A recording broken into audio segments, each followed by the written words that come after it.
Halo semuanya, saya Ulaningsih Fiori, mahasiswi dari Universitas Kristen Indonesia Maluku, program studi informatika dengan mata kuliah interaksi manusia dan komputer.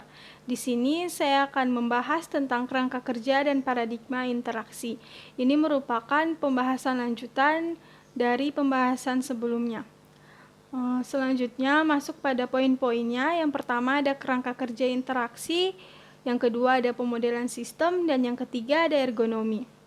Untuk kerangka kerja interaksinya ini ada memiliki sebuah siklus atau fase, di mana fasenya ini diawali dengan artikulasi yang mana pengguna akan memformulasikan sebuah goal yang kemudian akan dinyatakan dalam bahasa masukan. Lalu dari bahasa masukan ini akan diterjemahkan ke dalam bahasa mesin, lalu akan disajikan dalam bentuk bahasa keluaran. Selanjutnya akan dilakukan observasi atau evaluasi di mana pengguna akan mengartikan hasil yang muncul di layar dan mencocokkannya dengan goal semula. Dalam kerangka kerja interaksi ini memiliki beberapa komponen utama. Yang pertama ada sistem. Sistem ini menggunakan bahasa mesin, lalu untuk atribut komputasinya ini menunjukkan status sistem. Lalu ada pengguna. Pengguna ini menggunakan bahasa tugas, lalu untuk atribut psikologisnya menunjukkan status pengguna. Selanjutnya ada masukan. Masukan ini menggunakan bahasa masukan, dan keluaran yang mana keluaran ini menggunakan bahasa keluaran. Selanjutnya kita masuk pada poin yang kedua, yaitu pemodelan sistem.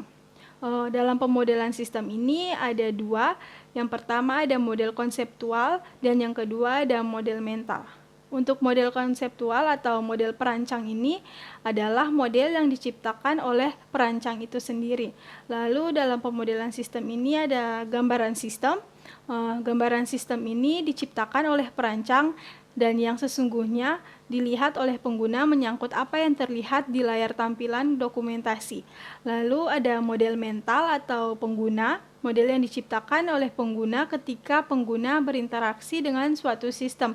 Perlu diketahui bahwa model mental tidak akan pernah terbentuk jika seseorang tidak pernah menggunakan sistem. Selanjutnya, di sini ada contoh dari pemodelan sistem di mana perancang akan membuat model konseptual, lalu akan ditampilkan ke dalam gambaran sistem. Lalu pengguna akan melihat model tersebut, dan apabila model yang dilihat oleh pengguna sama dengan model yang dirancangkan oleh perancang, maka pemodelan ini berjalan dengan baik. Selanjutnya, dalam kerangka kerja dan paradigma interaksi ini terdapat jarak semantik, jarak artikulatori, dan jarak artikulatori kecil. Untuk jarak semantik ini merupakan jarak fungsionalitas suatu sistem dengan yang ingin dilakukan. Lalu, jarak semantik ini menunjukkan hubungan antara fungsionalitas yang tersedia dengan fungsionalitas yang diperlukan. Lalu, jarak semantik ini merupakan ukuran kebergunaan atau usefulness. Selanjutnya untuk jarak artikulatori. Jarak artikulatori ini adalah jarak antara kemampuan fisik suatu peranti dengan fungsi yang sesungguhnya. Lalu selanjutnya ada jarak artikulatori kecil, di mana pengguna lebih mudah mengartikan kenampakan suatu sistem.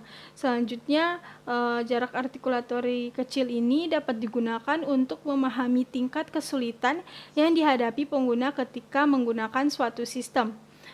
Selanjutnya, kita masuk pada poin yang terakhir, yaitu ergonomi. Ergonomi merupakan suatu cabang ilmu yang sistematis untuk memanfaatkan informasi mengenai sifat, kemampuan, dan keterbatasan manusia dalam merancang suatu sistem kerja yang baik, efektif, aman, dan nyaman dengan tujuan agar manusia dapat melaksanakan pekerjaannya dengan nyaman dan sehat. Maksud dan tujuan disiplin ergonomi adalah mendapatkan pengetahuan yang utuh tentang permasalahan-permasalahan interaksi manusia dengan lingkungan kerjanya. Demikian pembahasan saya tentang kerangka kerja dan paradigma interaksi. Sekian dan terima kasih, semoga bermanfaat.